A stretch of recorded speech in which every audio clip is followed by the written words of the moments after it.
You're rolling 80, just cleared a way station, and bam! Some car cuts you off and slams the brakes. What do? This ain't just annoying, it's dangerous. We're talking out here. It's not just about staying awake, it's about staying, and nobody's talking about the pressure that builds behind the wheel when you're hauling 80,000 pounds and some four-wheeler wants to play games. You can't brake like them, you can't react like them. One mistake? That's your CDL, your rig, and your life on the line. Every day, truckers face mental warfare on the highway. From being flipped off for just changing lanes to being brake-checked for doing your job, it's a toxic mix of stress and survival. And here's the truth, behind the wheel doesn't solve it, but neither does staying silent. This rage, this tension, it's costing us our safety, our careers, and sometimes, our lives. So how do you fight back without fighting back? You document, you protect, you train, get a dash cam that records everything.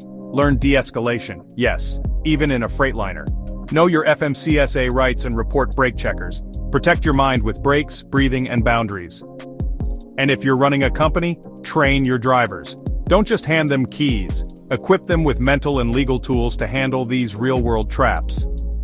If this hit home, you're not alone. Smash that like, drop your worst road rage story in the comments, and share this with someone who drives for a living. Follow for more raw truths, tools, and tips that keep truckers safe, sane, and you're not just driving freight, you're driving the future.